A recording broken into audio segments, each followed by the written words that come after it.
G'day folks. I thought I'd make a video on this old telly here. It's one of about 250 I've got, or I'm getting. An old wooden case, jobby. I don't usually bother picking up what you'd call modern televisions because there's no value in them. Like the likes of your LEDs and LCDs and all that sort of thing, your smart TVs, you make $2 or $3 out of it, and then you got to deal with the screens and all the rest of it. These have got picture tubes in them because I'm dismantling that. Like, to get rid of a television is $5. That's what it costs you to dispose of a television now. With what I'm doing, because I'll only be taking picture tubes, and plastic, but plastic's not hard to deal with. It cost me $7 a wheelie bin to get rid of plastic, and I break it up and I get a lot in the wheelie bin. Picture tubes, because they're only the tubes, they go into recycling but not e-waste, and it costs me $30 a cubic metre to get rid of recycling, because it's bulk, and our local council's charging for everything now, even green waste. But so far from 50 tellies, I'm going to end up with between 2 and 3 metres of tubes to be recycled, and just from, I've done, I don't know, 15 or 18 tellies so far, and I've already got $150 worth of copper sitting there. So, you know, by the time I do 50 of them, I'll come out well in front. But I got this one up on the bench and thought, I think I'll make a little video of this one because it's pretty interesting. You can see on the back of it, the circuit board doesn't have a green mask over it. Printed circuit boards, older circuit boards, were just brown fibre. This, you can see that the darker colour is the brown fibre. The copper colour is copper. It's, you know, I've scratched it, it's copper. I've got millions of circuit boards, and I am trying to figure a way to separate the copper from the fibre safely. And see if I can do it viably, because you know, bigger companies can do it, why can't I?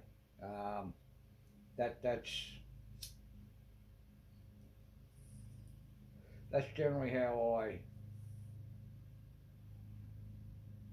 my thought processes work. Big companies can do it, why can't I miniaturise it and do it as well? But anyway, that's for another time. This is interesting. This shows the difference between old manufacturing and new manufacturing. This thing here, you get these in pretty much all these really old tellies. Turning up the right way. No, was up the right way, that way. Service information. You take this out of here. Now I keep these as an enthusiast of all things old and cranky, maybe because I'm old and cranky. These things are, you know, really cool, I reckon. This is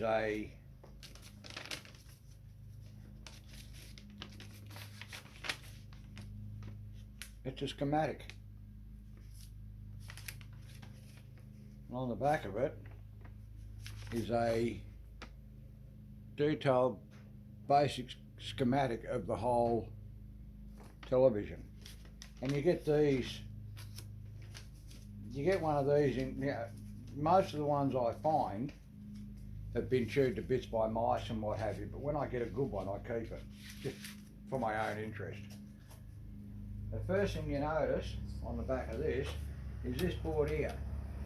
I'm assuming it's some kind of a heat sink or something. I'm not really sure what it is, but well, I'm not really sure what its purpose is, but I know that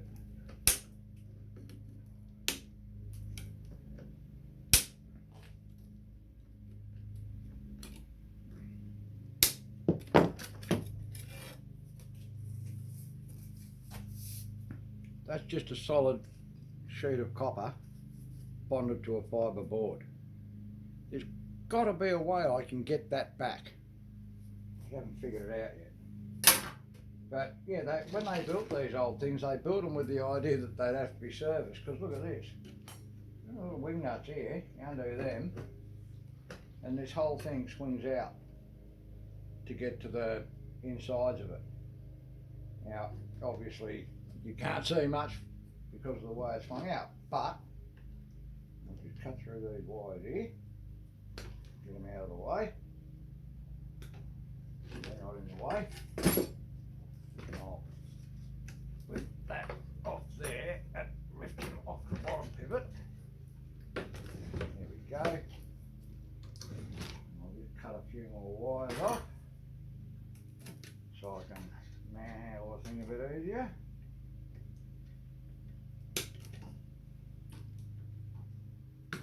It doesn't matter leaving long bits of wire on or anything or whatever, because I'm going to go through and get every last bit of it, so you know. But have a look in here. This fascinates me. It really does.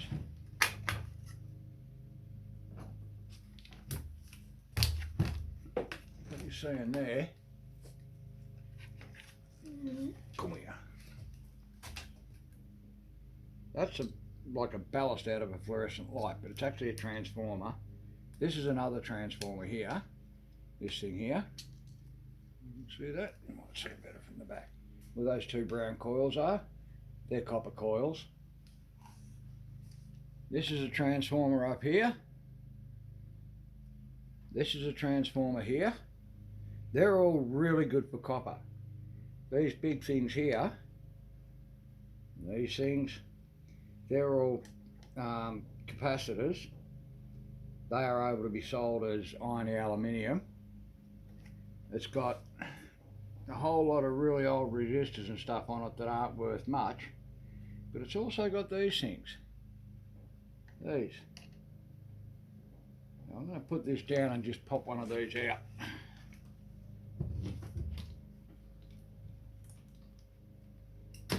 Just pull out like that. What that is,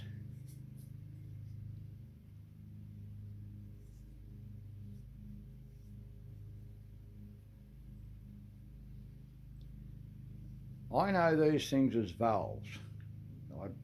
I believe that's actually what they're called. They have a series of pins on the bottom and they plug into a socket on the board.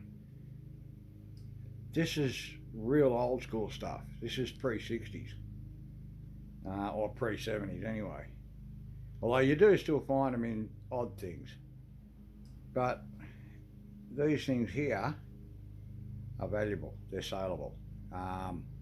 There may well be varying kinds of precious metal inside them. I have no idea.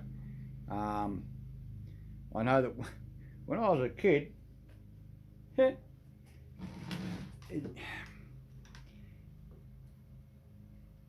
old story about when we were kids, we had to make our own fun. Well, I ain't gonna harp on that crap. Kids these days have got a lot harder in many ways than we had.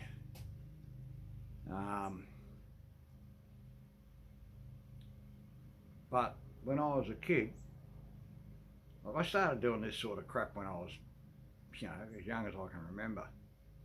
I used to get these out of tellies. These became my rocket ships. I used to play with these as rocket ships. And I had a slug gun from when I was about 8. And I used to build bases in my backyard, and I had a moon base and a Mars base. And I'd go and lay over at the Mars base and take pot shots at these rocket ships on the moon base with my slug gun. And I'd take 5 or 6 shots from each base at the other side, and whoever had the most rocket ships still surviving after 5 or 6 shots was the winner. Martians always won. But yeah, so there's a lot of these tellies. They've got these in them. I know they're saleable. I know they're valuable. I don't know how valuable they are, but I have seen people advertising for them. So hopefully this will be another, little source of income for me for a little while, because like I said, I've got 50 of these tellies here at the moment, and I've got another 200 old wooden box tellies to pick up from out of the farm that used to belong to the bloke who owned the shop where all these came from. He died a couple of years ago, and they're now cleaning his shop out, and that's where all this is coming from. But yeah, there's, you know, there's 1, 2, 3, 4, 5 transformers on that, and coils, and you know, not all the valves are the same size.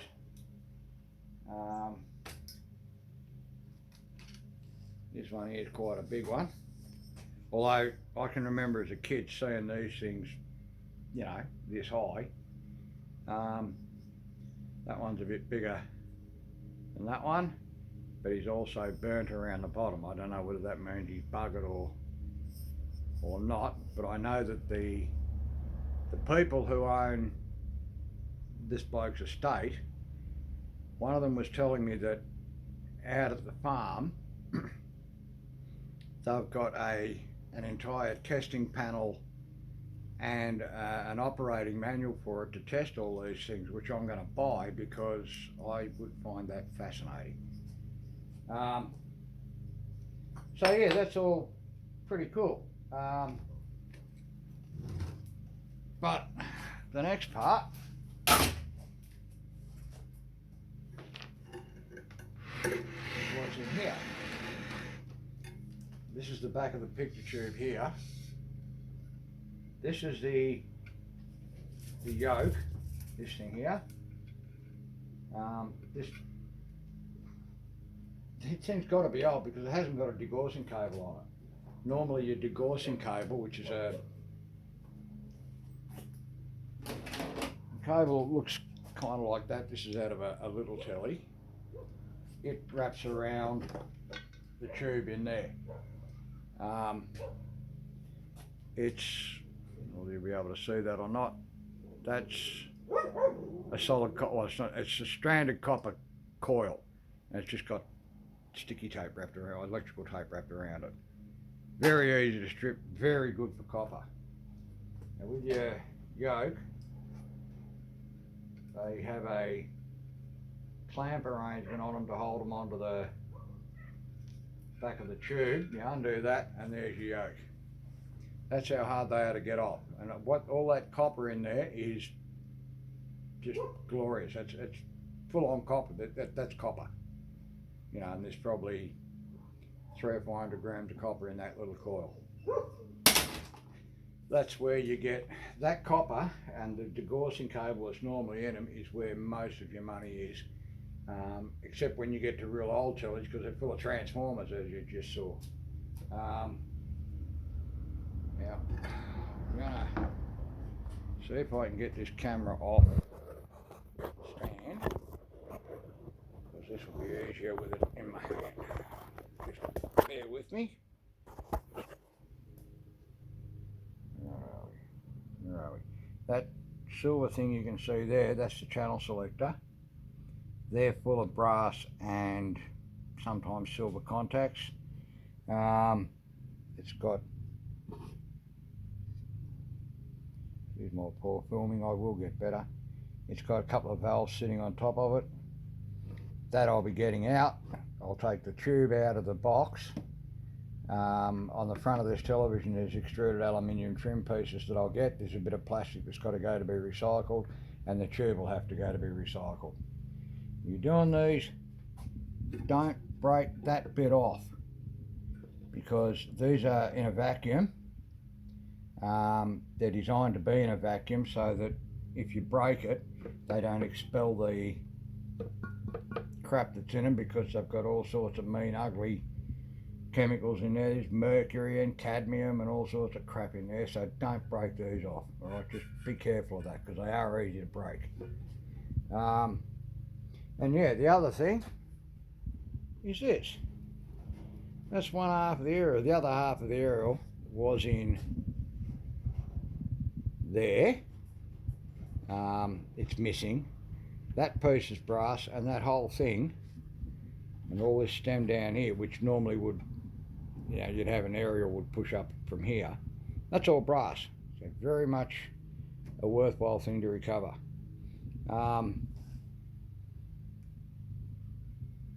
Yeah, to get the picture tube out, whether you can see it or not, you can see a bolt up in here.